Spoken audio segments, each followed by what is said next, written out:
let's talk about some Blu-rays. All right, so some things that I have been sent. So I'll start off first, and I think I've already featured this because one of my members and an amazing supporter of the channel has already sent this to me, and I've already been able to watch it.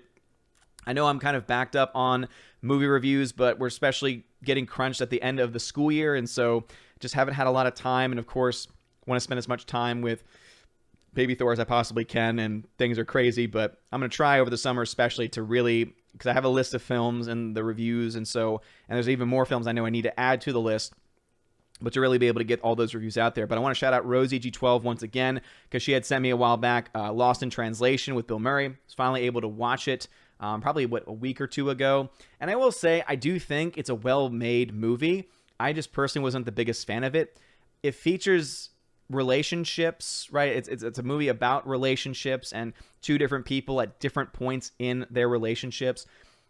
But any movie that features things with like cheating, and I'm just not a big fan of as far as like the actual story element. Like if one of the main story elements deals with it, I'm just not a big fan of it. So overall, I thought again the film was well made and the acting is phenomenal. I think Bill Murray is phenomenal in the movie. I'm just not very fond of the story because of those specific elements. If it had been, I think, two people who were lost in life, right? Obviously lost in translation, but they were both coming from like single perspectives, I think I wouldn't have been as bothered by it personally. But anyway, let's talk about some things that I've been sent. So first, I want to give a huge shout out to Universal Studios. So Universal sent me a pretty exciting film for me to own. And this is one of the things that actually inspired the poll I did a little while ago about Toy Story versus Shrek, because Shrek is now available on 4K for the first time. And so again, 4K 20th anniversary edition. So obviously this movie, when it was first released, the effects were rendered in 2K. And so you're not going to really get a full, complete 4K image with this transfer, but you're still going to be able to get things like the HDR and the full features like that. Also, you have extra features on here. So there's the Animator's Corner, Shrek's Interactive Journey, Spotlight on Donkey, Secrets of Shrek, Deleted Scenes, Music Video, Filmmaker's Commentary. So there's actually a lot of extra stuff on here because you get the 4K disc with the movie and special features. You also get a separate Blu-ray with other special features as well. So you just get a lot of content. So I think especially nowadays, because when this film came out, for most of us, when we were kids, when this came out, we're now adults with kids of our own. And so I think that it would actually be a really good thing to just pick up to have, not only to show the film to your kids, but also because it has a lot of extra content and extra stuff on here as well. Some of the things on the bonus Blu-ray disc are Shrek in the Swamp Karaoke Party, Far, Far Away Idol, Puss in Boots, The Three Diablos. So it has a lot of short films on there. It also has 5 episodes from the Adventures of Puss in Boots TV series. So again, a lot of content on there. Thank you very much, Universal, for sending that my way. Again, very excited to see Shrek on 4K for the first time. And I believe that this has now officially released. So let me just double check here. Okay, so actually, it gets released today. So actually, I timed this perfectly well. So Shrek 4K is now currently available. So you can get the 4K Ultra HD combo pack with the extra Blu-ray now. So boom. Actually timed that out quite perfectly. Another film, and the next film that I was sent, I'm going to give a shout out to Focus Features for sending this one my way. I have a lot of thoughts on this movie, and I just watched it the other day. It's one of those movies that I started watching when I got home from work, and then I finished it later as I was going to bed. And it's a film by Robin Wright. So yes, Robin Wright directed a movie, her directorial debut, and it's a film called Land from Focus Features. I have a lot of thoughts on this movie because there's a lot of things I like. I think Robin Wright, of course, is phenomenal. I think she gives a great performance in here. I think the supporting role, though, to be honest, from Demian Bashir might even be better.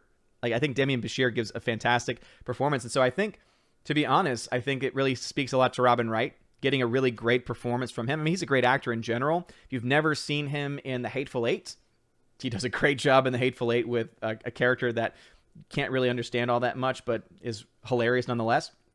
So I think that this is a great directorial debut. So I think it's a strong directorial debut. But the issues that I have with it are actually the story.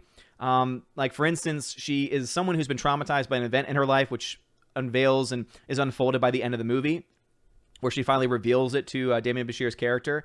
And in this, you have these flashes of certain characters that she's kind of hallucinating and seeing, but it's only in the very beginning, and then they just disappear.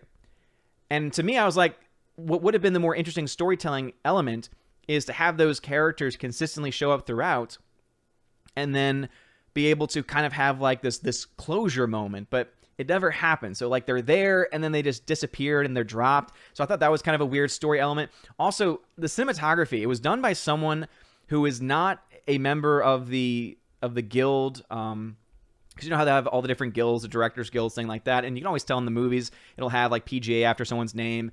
For cinematographers, typically it's ASC or one of those different names and titles after their name. So this was someone who wasn't yet in the Society of Cinematographers, which is not the biggest thing in the world because there's plenty of amazing cinematographers that aren't in that, and I'm sure up and coming ones. But there were some choices made in here with the cinematography that bothered me. Like at the very beginning, there's a lot of shaky cam.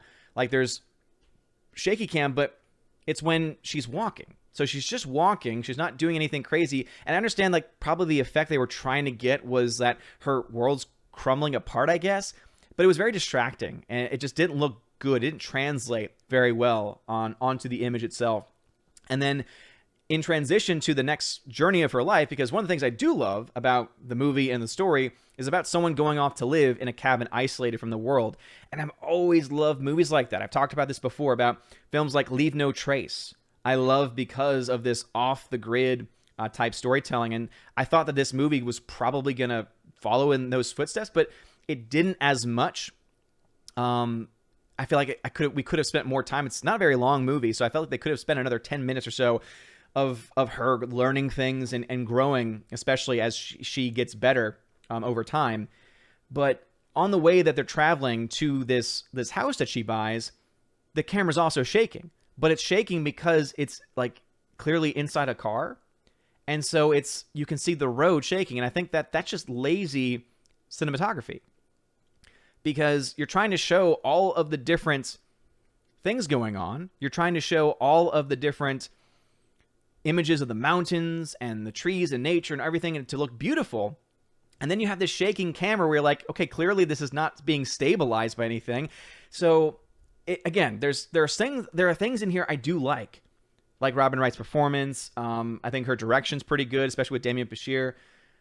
But then there's also other moments too in her performance that I think are a little lackluster. So yeah, I mean, this is a newer film, so it is a movie I'd probably give this film a C+, which again, for a directorial debut, I think is actually a pretty good thing. I just honestly think if she had a better, more stable cinematographer and, potentially also a better writer, I think that this film would have been much better. So anyway, Land, thank you Focus Features for sending that Blu-ray my way. The film looks great. Like the transfer is really well done. The images look great. The colors look fine. It's just those little moments, I think, with the actual filming that there are some issues with it. As far as this movie is concerned, it's available or was available on digital April 27th and is available today. I timed, at least for this one, very well. So again, that one is currently available from Universal. So actually, shout out to Universal Pictures. So you know how sometimes studios who aren't in the process or are not involved in the process of production, but they do take up the distribution rights. So it looks like Land was made by Focus Features. Now it's being distributed by Universal. So shout out to Universal. And again, for sending that one my way. Universal is usually the one studio that typically will send films my way to talk about. All right. Got a few more here. This is one that I have seen and I'll be able to talk about as well. And I really like this one. I didn't think I would, and I think you'll understand why. But I thought it was fantastic. So again, shout out to Universal for sending this one my way. Liam Neeson's The Marksman. So a brand new film featuring Liam Neeson. So I know what you're thinking. Okay, it's Liam Neeson. It's a movie called The Marksman. It's going to be Liam Neeson with a gun being an action hero. Because that's what he's doing now, right? All the films he seems to make nowadays, he's being an action hero. I can happily say that that is not what this film is. Obviously, he's being a badass because he's Liam Neeson. But he is not doing the action hero role in this. He is playing a retired veteran. So he's someone that served during the Vietnam War.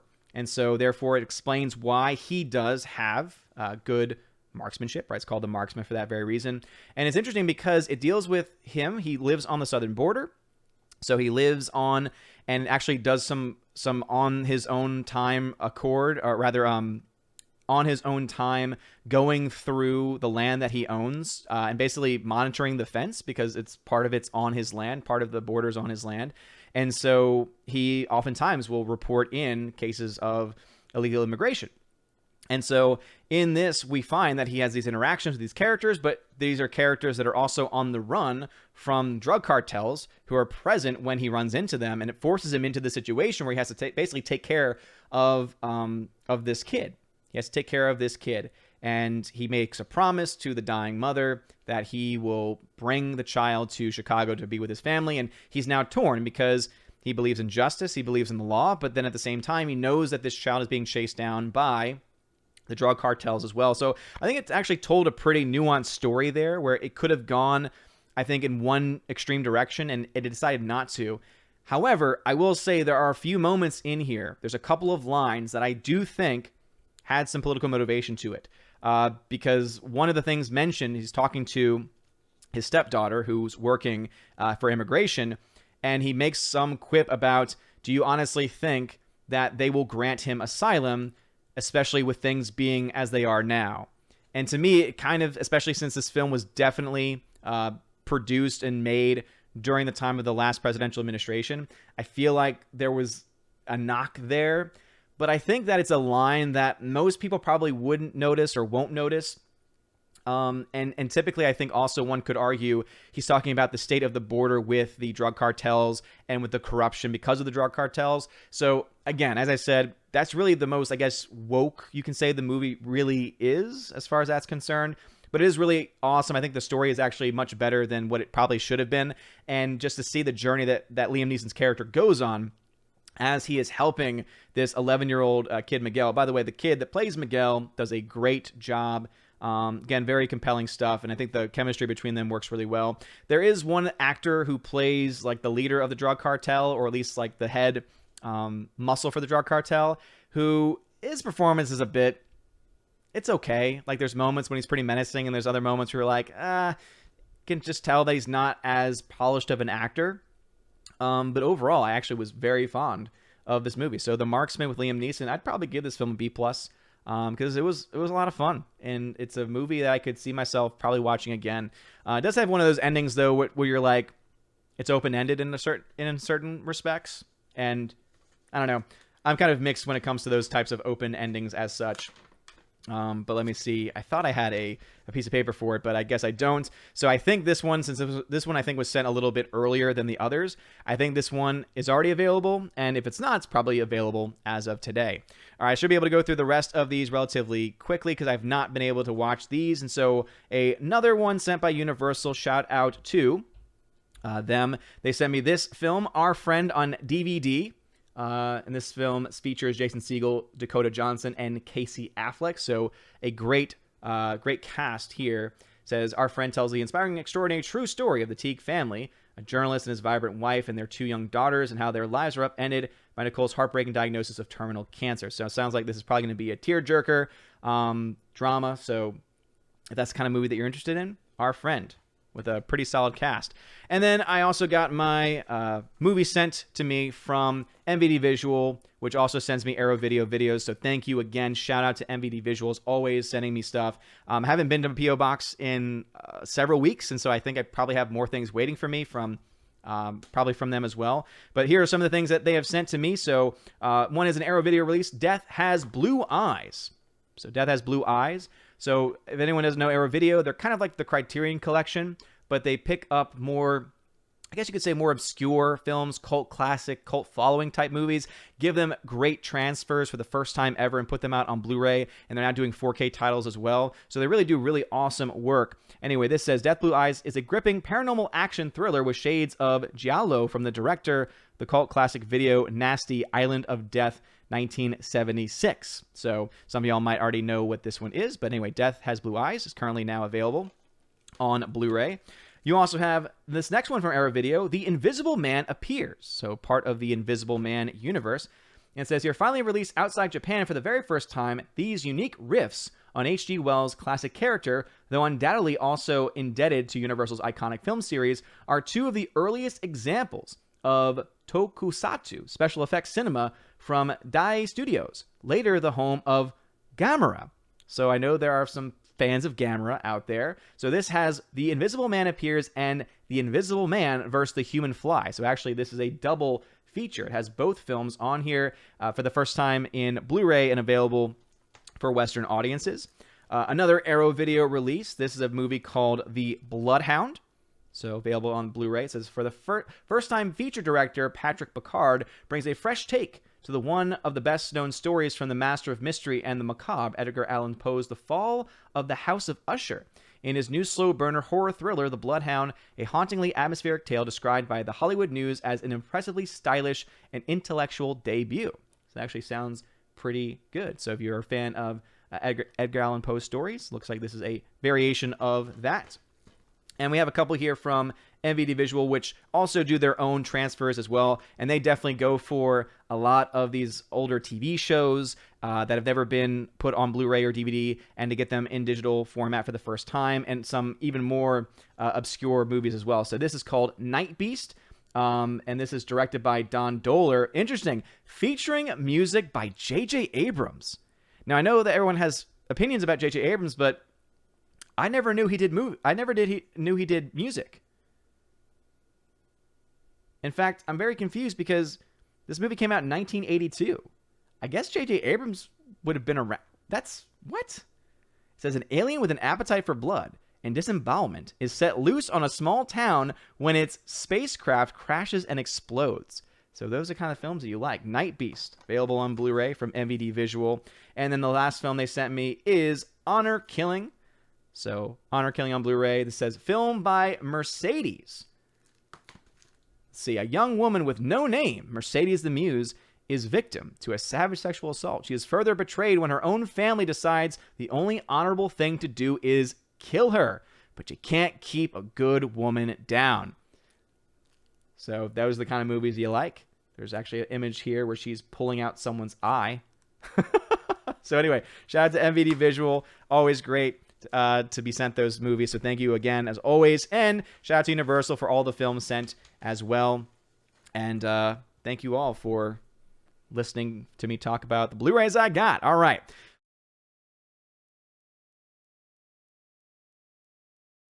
And now for a huge shout out to all of my Patreon and Subscribestar members for the month of May. Ali C83, Andrew Hoyle, Biffer the Hobbit, Brian P, Dion, Divex, Enrique Evangelista, Father Christopher Miller, hail to you, Father. Father Damian Cook, Garrett Searles, Inflamed Wood, It's a Trap Productions, Jason Clark, Jacob Juice, Jeffrey Toone, Jonathan Carney, Laura the Modern Major General's Story, Mad Mitch Dunaway, Mike Jackson, Mr. Peabody and his evil twin with the beautiful hair, On to June, Orange Chat Reviews, Out of Step with Reality, Priscilla Hall, Riff Magos, Rosetta Udden, Steve Glasker, Miss Martin Muses, Theodore Bendon, Tina Bojan, and Tina B. Thank you all very much for being my Patreon members this month. I really always appreciate you. And to my Subscribestar members, Fast Reaction, Nosferatu Gatsu, Stand For, John B., Perpetual Punster, Mr. Roy, Glinzer, J. Alex McCarthy Jr., Dean Heiss, the new number 2, J-Rod, the Beer Guru, Nevadanji Adams, and ZK-Man. Thank you very much for supporting me on Subscribestar, and if you want your name shouted out at the end of every video and live stream, please consider joining on Patreon or Subscribestar. And if you join at some of the higher levels, you get access to things like giveaways, where every month I do giveaways of 4K titles, steelbooks, and Blu-rays. And again, more information can be found over on Patreon and Subscribestar. And at the higher levels, you also get access to an exclusive bi-monthly podcast, depending on our schedules. We at least get one long podcast out. We try and get 2 podcasts out as often as we possibly can every single month with John the Flick Pick Flickinger. So again, check out more information. And if you are at the Chosen of Valhalla level, which is the highest level available, you not only get all of those things, you also get in your first month a free t-shirt and also access to the Chosen of Valhalla live stream, where I have my Chosen on a stream talking, asking questions, answering questions, talking about movies and anything that they want to talk about. So if all that stuff sounds like fun to you, check out those links below and support the channel in whatever way you can. I do appreciate you, whether you are a member, whether you are a supporter on Patreon Subscribe Star, or whether you are simply supportive in general, leaving comments and likes. I really greatly appreciate it. You guys are all amazing, beautiful people. Have a wonderful day. And as always, God bless.